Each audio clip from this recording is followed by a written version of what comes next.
อายาตาทาสันติทาสัตตาปราชาคาชาติกาเอเสตุธัมมังอนุกัมปิมังปัจฉังลาธานังกะโลมานะโมตัสสะภะคะวะโตอะระหะโตสัมมาสัมพุทธัสสะนะโมตัสสะภะคะวะโตอะระหะโตสัมมาสัมพุทธัสสะนะโมตัสสะภะคะวะโตอะระหะโตสัมมาสัมพุทธัสสะอะคาสิเมอากาสิเมยาติมิตาสะขาจะเมเปตานังภักขินังภัชชาปุเพกตะมนุสสรันติเพื่อความเจริญก้าวหน้าและผาสุกขอทุกท่านจงสดับรับคาถาเพื่อนำไปปฏิบัติขัดจัญญาตามสมควรแก่เวลาและนาทีบัดนี้จะได้แสดงธรรมีกถาพรรณนาสัตถุธรรมคำสอนขององค์สมเด็จพระชินวรสัมมาสัมพุทธเจ้าเพื่อเป็นการส่งเสริมกุศลจริยาและสัมมาปฏิบัติ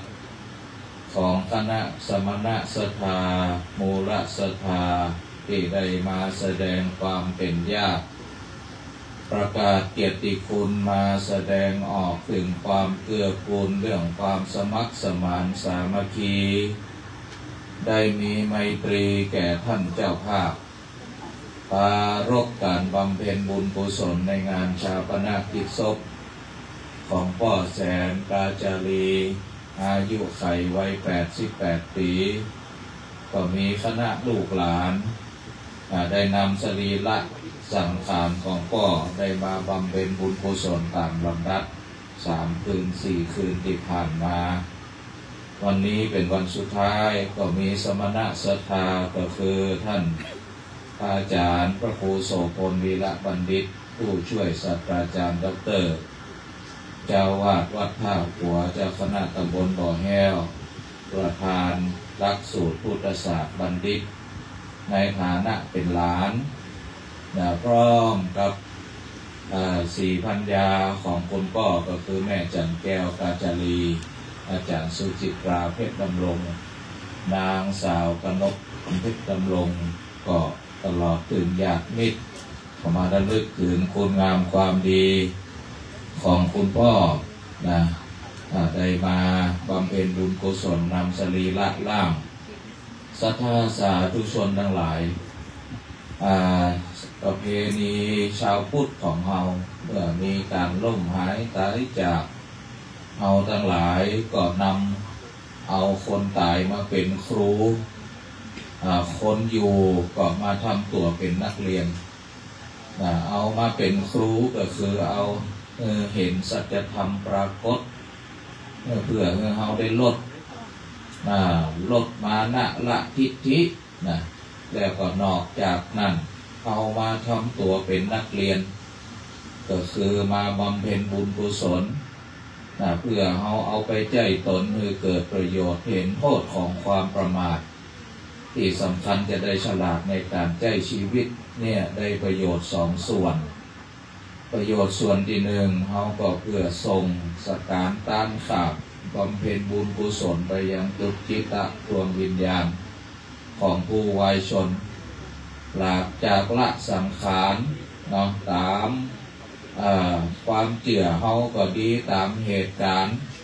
ที่เขาได้เจอกันเป็นครั้งเป็นคราวก็ดีว่าคนตายใหม่ๆเนี่ยก็เรียกว่าสัมภเวสีบอกหูว่าตั้งใดบางคนก็บอกหูว่าตัวเก่าตายช่วงเนี่ยก็ช่วงที่ยังวนเวียนอยู่ก็เอาเหตุความดีของญาติพี่น้องเนี่ยมาเป็นบุญเรียกว่าอนุโมทนาบุญเหมือนเป็นปัจจัยเนาะ แต่แล้วดวงวิญญาณนะก็มีต้นทุนมีบุญของตัวเก่าอยู่แล้ว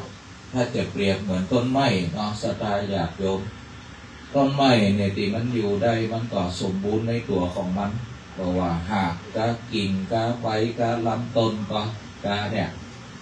แต่ต้นไม้ก็อาศัยปัจจัยภายนอกเลยอย่างเช่นแสงแดดกะ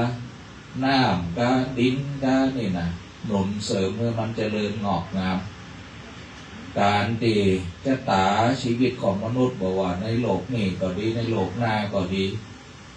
ปัจจัยตัวเก่าก็คือเป็นบุญเป็นกุศลเป็นต้นทุนตัวเก่านี่ส่วนหนึ่งเหมือนต้นไม้มันมีความสมบูรณ์อยู่ในตัวแล้วนะนอกจากนั้นก็อาศัยปัจจัยภายนอกเป็นเหตุก็คือการบำเพ็ญบุญกุศลของญาติกาพี่น้องนี่แหละสัมภเวสีดวงวิญญาณก็ได้หูได้หันในช่วงที่ร้อยต่อร้อยต่อที่จะไปสู่ภพภูมินาก็บ่ได้หันครอบครัวลูกเต้าหลานเหลนได้บำเพ็ญกุศลก็ได้มาอนุโมทนาเกิดบุญก็เลยว่าเอาบุญกุศลการทำความดีของปีของน้องนี่แหละมาเป็นเหตุเรียกว่าเกิดอนุโมทนาบุญก็เป็นหนุนส่งให้ไปเกิดในสัมปรายภพดังนั้นเอาเนื้อมีถึงประเพณีการทำบุญ3 วัน 7 วัน 5 วันบางคนอาจจะอยู่เมินนะเปิดมีทำบุญ50 วัน100 วันพวกเนี้ยเพื่อก็จะเป็นปัจจัยอย่างไรก็ดีศรัทธาญาติโยมในเมื่อเอามางานศพงานศาสตร์แล้วอย่างน้อยเขาก็เกิดทิฏฐานุสติเกิดความคิดสกิดรักธรรมน้อมนำจิตให้เป็นกุศลเขาก็น้อมนึกถึงคุณงามความดีของผู้วายชนส่วนหนึ่งนะโดยเฉพาะบุคคลที่เป็นผู้รักผู้ใหญ่ในตระกูลมักจะฝากไว้ก่อนโบราณว่าจะอย่างที่อาตมาภาพได้ยกเป็นพุทธศาสนาสุภาษิตว่าอัฏฐาสีเมเขาก็มานึกถึงผู้ตายว่าอาทาสีเมเคยให้สิ่งนี้ก่อนแก่เราอากาสีเมได้เคยทำสิ่งนี้กับเราญาติเป็นญาติมิตตาเป็นมิตรสาขาเป็นสหาย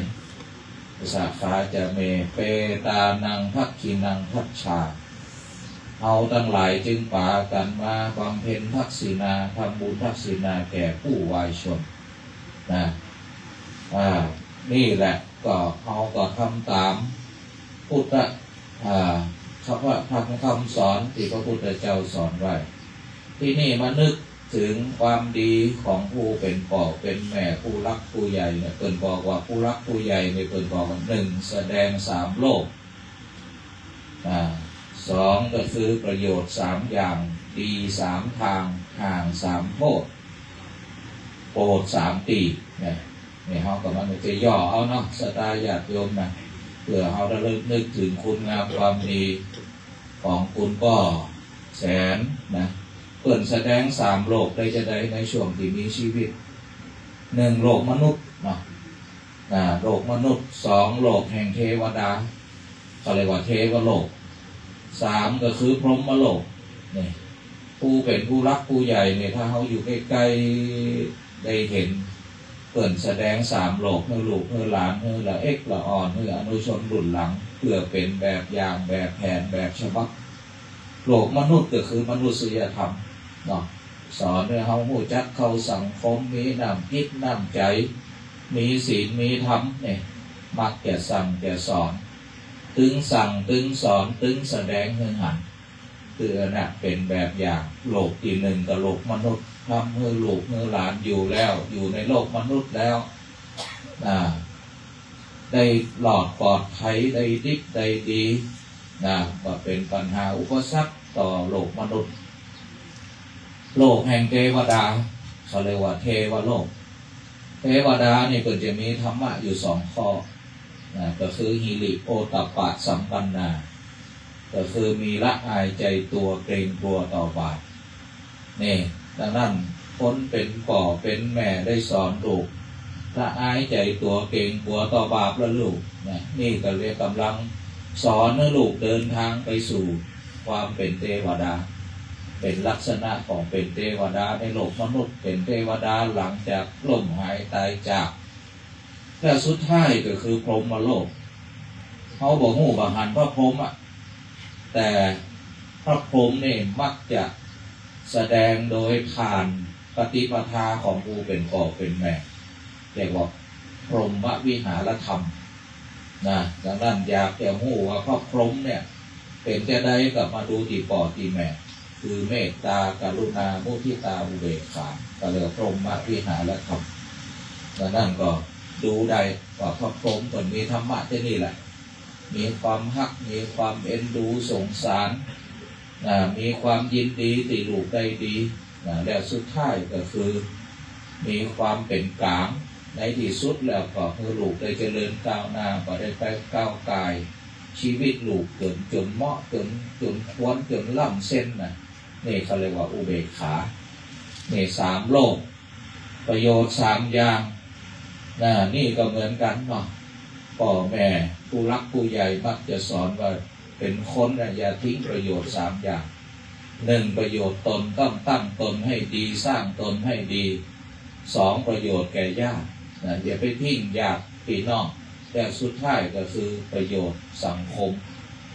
ประโยชน์3 อย่างทั้งนี้ก็จะพยายามสั่งสอนวางตนวางตัวฟ้องฝนฟ้องตนฟ้องงานฟ้องเรือนเงิน1ประโยชน์ตน2ประโยชน์ตีญาติพี่น้องเหมือนพระพุทธเจ้าพระพุทธเจ้านี่เกิดจะมีพุทธจริยาอยู่3 อย่าง1พุทธจริยา2ยาตัฏฐจริยา3โลกัตถจริยาเขาก็เอาตามพระบรมศาสดาเนี่ยพุทธจริยาก็คือเฮาในฐานะตัวเก่าก็ต้องมาเป็นภาระคนอื่นตั้งตนไว้ดี2ยาตัฏฐจริยาก็คือจะไปทิ้งอยากพี่น้องสมัครสมานสามัคคีช่วยเหลือเกื้อกูลกันแต่สุดท้ายก็คือโลกัตถจริยาเราอยู่ในโลกต้องดูแลโลกว่าจะทำร้ายโลกว่าทำร้ายสังคมเปิดบอกว่าอยู่แล้วทำตัวเหมือนผึ้งเนาะผึ้งเนี่ยมันไปอยู่ไปเกาะต้นไม้ไปเอาเกสรดอกไม้เนี่ยมันได้ประโยชน์ส่วนผึ้งด้วยได้น้ำหวานมาแต่ดอกไม้มันจะได้ประโยชน์ด้วยที่ผึ้งไปผสมเกสรดังนั้นเราอยู่ในโลกก็ทำตัวเหมือนผึ้งแย่1ตัวเองก็สร้างประโยชน์พัฒนาตนเองได้ประการที่2ก็คือเราต้องดูแลสังคมดูแลโลกด้วยข้อที่3ก็คือดี3 ทางห่าง3 โตดดี3 ทางก็คือตั้งกายวาจาใจพยายามพัฒนาตัวเก่าควบคุมตัวเก่าในทางที่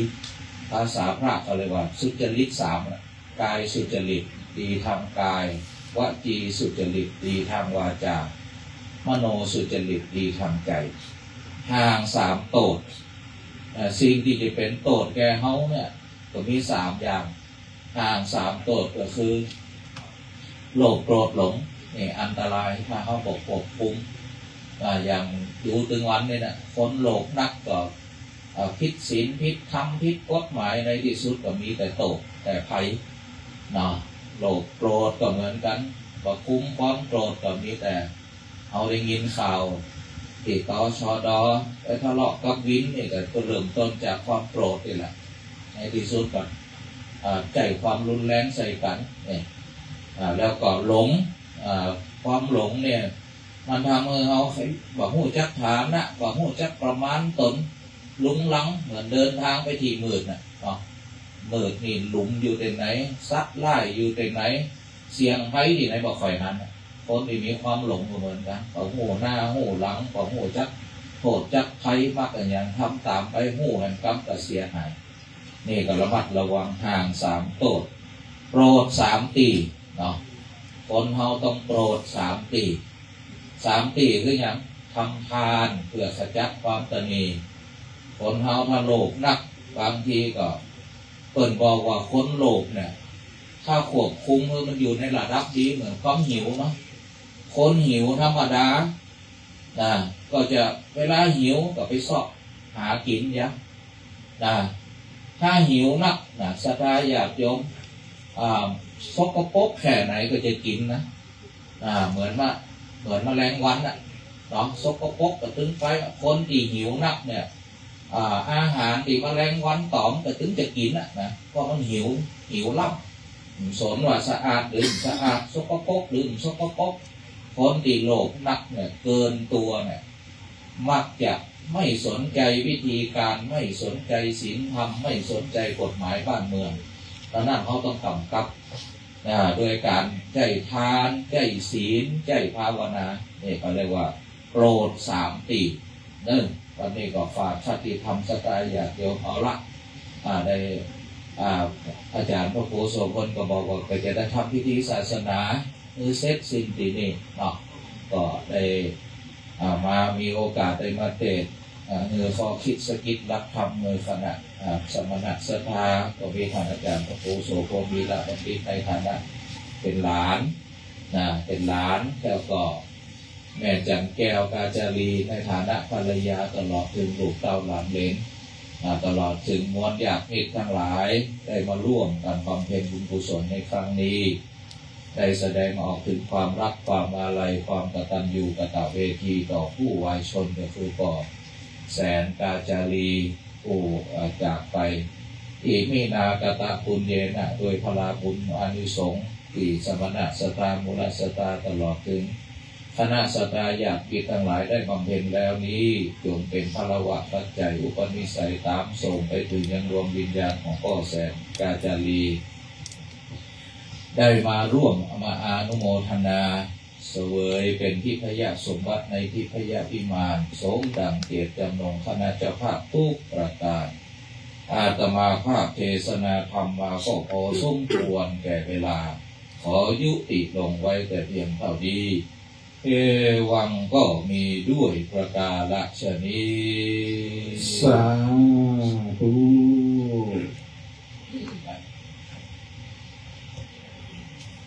นะโมตัส